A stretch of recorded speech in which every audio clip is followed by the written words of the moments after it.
وقتی جانی نگوئین ستاره ووشو با اون چابکی آکروباتیک و حرکات نرم و ابریشمی وارد صحنه شد تا بروسلی رو به چالش بکشه، خیلی‌ها فکر می‌کردن قراره یه دوئل خوشگل و نمایشی ببینن.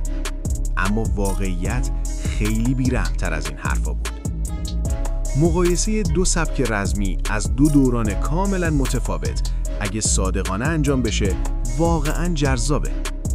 یه طرف ماجرا بروسلیه، کسی که فقط یه بازیگر نبود بلکه یه فیلسوف مبارزه بود، آدمی که کلاً نگاه دنیا به مبارزه واقعی رو عوض کرد.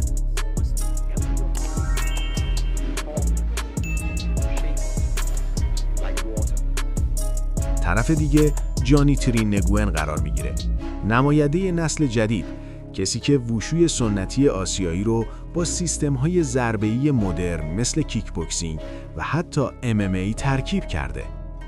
این دوتا هیچ وقت توی یه مبارزه واقعی روبرو هم قرار نگرفتن، اما سبک‌هاشون دقیقاً نشون دهنده دو مرحله متفاوت از تکامل هنرهای رزمیه.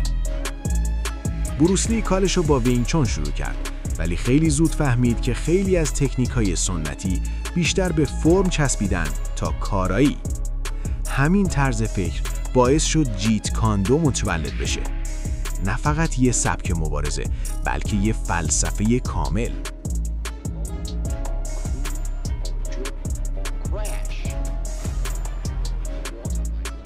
تو جیت کاندو حرکت اضافه معنا نداره. هر ضربه یه هدف مشخص داره. اصل ماجرا خیلی ساده است. حد اکثر کارایی در حد اقل زمان. بروس اعتقاد داشت بهترین لحظه حمله دقیقاً همون لحظه‌ایه که حریفت داره حمله میکنه. نه دفاع طولانی، نه رد و بدل کردن ضربات پشت سر هم. قدرت اصلی بروس توی زمانبندی و فاصله بود. گام‌های کوتاه، ورود سریع، مستقیم به نقطه ایدئال. اون اهل درگیری‌های فرسایشی نبود. برای بروس متوقف کردن حمله قبل از شکل گرفتنش خیلی مؤثرتر از دفاع بعد از ضربه بود. از نظر فنی هم سلاح اصلی بروس ترکیب‌های طولانی و نمایشی نبود. ضرباتش تیز، دقیق و قاطع بودن. همشون نشونه می‌رفتن به خط مرکزی بدن. ساده ترین، سریع ترین و در دسترس ترین مسیر برای ضربه. اینجاست که قدرت واقعی جیت کاندو خودش رو نشون میده. اما هیچ سیستمی بی‌نقص نیست. جیت کاندو برخلاف بعضی سبکای مدرن ساختار عمیق و کاملی برای گلاویز شدن و زمین ارائه نمیده. البته توی جیت کاندو یه چیزایی از وینگ چون هست، مثل به دام انداختن دست حریف، چند حرکت رفت و برگشتی، حتی چند تا زمین زدن ساده. اما اگه صادق باشیم، اینها اصلاً به عمقی که توی کشتی مدرن، جودو یا جیجیتسوی مدرن میبینیم نزدیک نمیشن. از اون طرف سبک قطع کردن ضربات بروس خیلی وابسته به ریتم و پرخاشگری حریفه. یعنی چی؟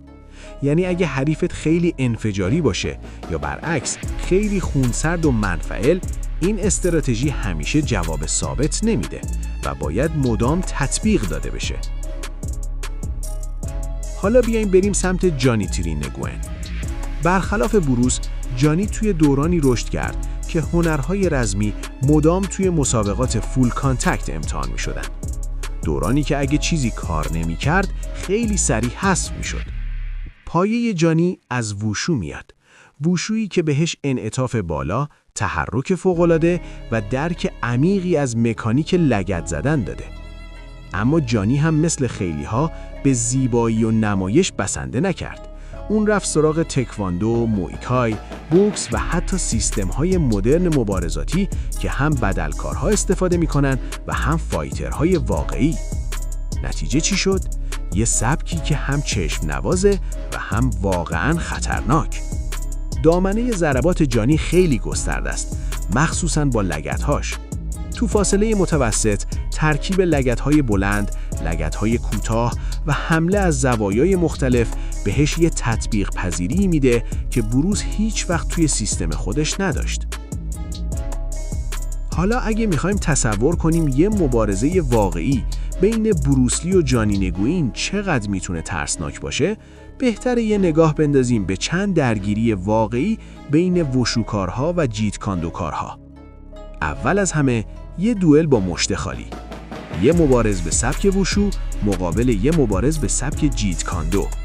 نتیجه پیروزی استاد وشو با ناکاوت فنی، جوری که اختلاف سرعت بین حرکات روان وشو و رویکرد سنتی تر حریف تقریباً کارو از همون اول تموم میکنه. اما ماجرا همینجا تموم نمیشه.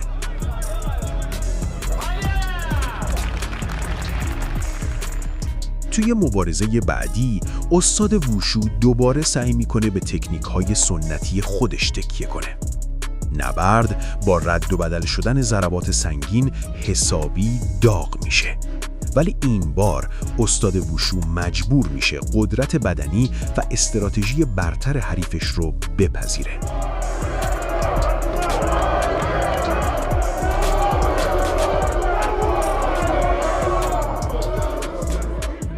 حالا میرسیم به اون لحظه‌ای که یه استاد ووشو با اعتماد به نفس کامل وارد میدان میشه. لباس سنتی تنشه، سر بالا، نگاه مطمئن. واضحه که اومده فقط یه مبارزه نکنه. اومده ثابت کنه هنر رزمیش چیزی فراتر از حرف و نمایش صرفه. اما خیلی زود معلوم میشه که یا برای این سطح از درگیری آماده نبوده یا شاید قدرت و فشار حریفش فراتر از چیزی بوده که انتظارشو داشته.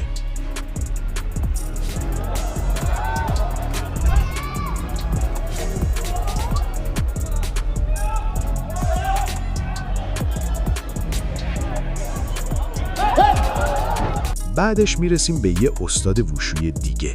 سنش بالاتره، اما اشتباه نکن، مشتهاش هنوز سنگینه و اصلاً شوخی بردار نیست.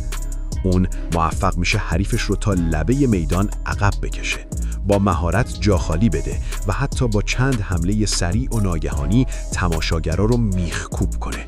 برای چند لحظه کاملاً دست بالا رو داره تا اینکه ورق برمیگرده و مبارز روی بوم میفته. و اما آخرین صحنه، شاید مهمترینش، یه استاد ووشو وارد میدان میشه بدون هیچ سلاحی جز سالها تمرین سنتی. ظاهرش ساده است، حتی کمی قدیمی، فقط یه محافظ سر، نه زره نه تجهیزات خاص. در مقابلش چی؟ یه مبارز کاملاً مجهز، از سر تا پا تجهیزات مدرن، آماده یه مبارزه حرفه‌ای، بیرحمانه و واقعی. اینجاست که سوال اصلی شکل میگیره. آیا ووشوی سنتی با تمام قدمت و زیباییش میتونه جلوی رویکرد مدرن، کاربردی و حرفه‌ای جیت کاندو دوام بیاره؟ یا دنیای مبارزه دیگه جایی برای سبک‌هایی که خودشون رو با واقعیت تطبیق ندادن باقی نذاشته؟ در نهایت این مقایسه بیشتر از این که درباره کدوم سبک قوی سره باشه، درباره زمانه هاست. بروسلی نماینده عصریه که راه رو باز کرد. عصری که فهمید مبارزه باید واقعی باشه، نه فقط زیبا.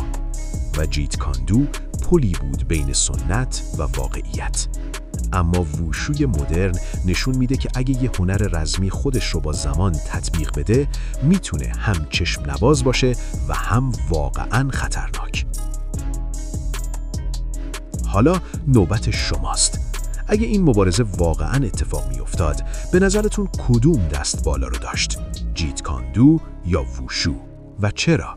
نظرتون رو توی کامنت ها بنویسید، لایک یادتون نره و اگه دوست دارید این مقایسه ها ادامه دار باشه، حتماً سابسکرایب کنید.